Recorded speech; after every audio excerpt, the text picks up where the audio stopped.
Panel বাতিলের আশঙ্কায় ফের পথে এসএলএসটি চাকরি প্রাপকরা। ক্যান্সারে নেই আর ভয়, NCRI হবে এর জয়। আপনাদের ভরসায় নেতাজি সুভাষচন্দ্র বোস ক্যান্সার হসপিটাল। শুক্রবার গভীর রাত থেকে ধর্মতলার ওয়াই চ্যানেলে অবস্থান বিক্ষোভে বসেছেন এসএলএসটির 2016 প্যানেলে থাকা শিক্ষক শিক্ষিকারা। গতকাল লালবাজারে যায় 7 জনের প্রতিনিধি দল, কিন্তু পুলিশ অবস্থান চালিয়ে যাওয়ার অনুমতি দেয়নি বলে আন্দোলনকারীদের দাবি।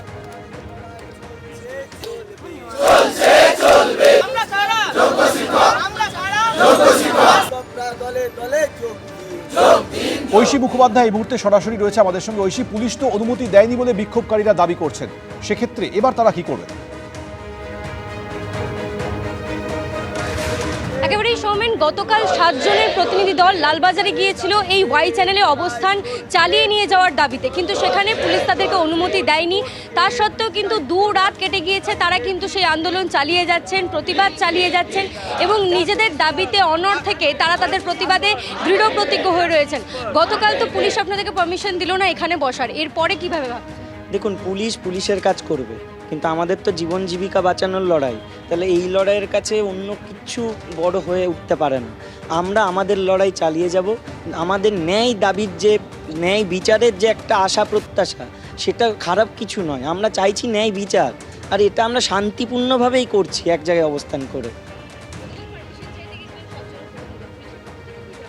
পুলিশের পক্ষ থেকে বলা হয়েছিল যে আমরা ভাবনা চিন্তা করছি ম্যাটারটা অনেকক্ষণ আলোচনার পরে, এবং পরবর্তীতে আমরা পারমিশন পাইনি।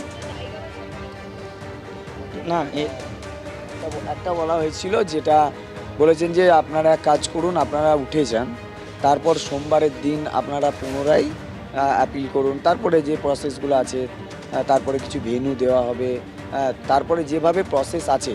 কিন্তু আমাদের হাতে তো সময় নেই। আর সোমবার থেকে যদি আবার শুরু করি, তাহলে সেই প্রসেস রেডি হতে হতে আমার 7 তারিখও পেরিয়ে যাবে। কিন্তু 7 তারিখটা আমাদের কাছে একটা খুব গুরুত্বপূর্ণ। তো সেই জায়গায় দাঁড়িয়ে আমরা চালাচ্ছি, সেটাই আমরা আবার জানিয়েছি ওনাদেরকে।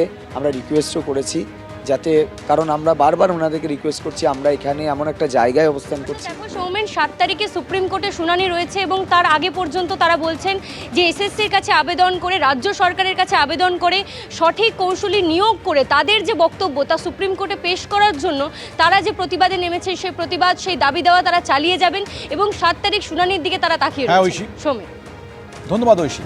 অন্যদিকে গতকাল কেন্দ্রীয় শিক্ষা প্রতিমন্ত্রীর দ্বারস্থ হয়েছিলেন 2016 এসএসসি চাকরি প্রাপকরা। সুকান্ত মজুমদারের সঙ্গে সাক্ষাৎ করেন তারা। আন্দোলনকারীদের পাশে থাকার বার্তা দিয়েছেন সুকান্ত মজুমদার। বারবার প্রমাণিত হচ্ছে মমতা বন্দ্যোপাধ্যায় অযোগ্যদেরকে এই যোগ্যদের ঘাড়ে বন্দুক রেখে বাঁচানোর চেষ্টা করছেন।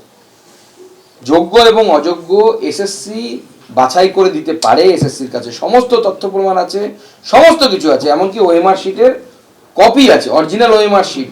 এবং আমরা এনাদের পাশে আছি। এগুলোকে উপযুক্ত জায়গায় পৌঁছে দেওয়ার দায়িত্ব আমার, আমি পৌঁছে দেব এবং আশা করব মহামান্য আদালতের কাছ থেকে যে মহামান্য আদালত পুরো বিষয়টি হিউম্যানিটেরিয়ান গ্রাউন্ডে দেখবেন এবং যারা যোগ্য তাদের চাকরি থাকবে, যারা অযোগ্য তাদের চাকরি চলে যাবে। অনেকেই বলছেন সবাই অযোগ্য, সবাই অযোগ্য নয়, এটা ভারতীয় জনতা পার্টি বিশ্বাস করে না, আমি বিশ্বাস করি না। আমরা পরিষ্কার, আমাদের স্ট্যান্ড একদম ক্লিয়ার এবং লাউড। সেটা হচ্ছে কিছু আছেন যোগ্য, যাদের শিক্ষক হিসেবে তাদের বেশিরভাগটাই যোগ্য, আর বাকিটা অযোগ্য।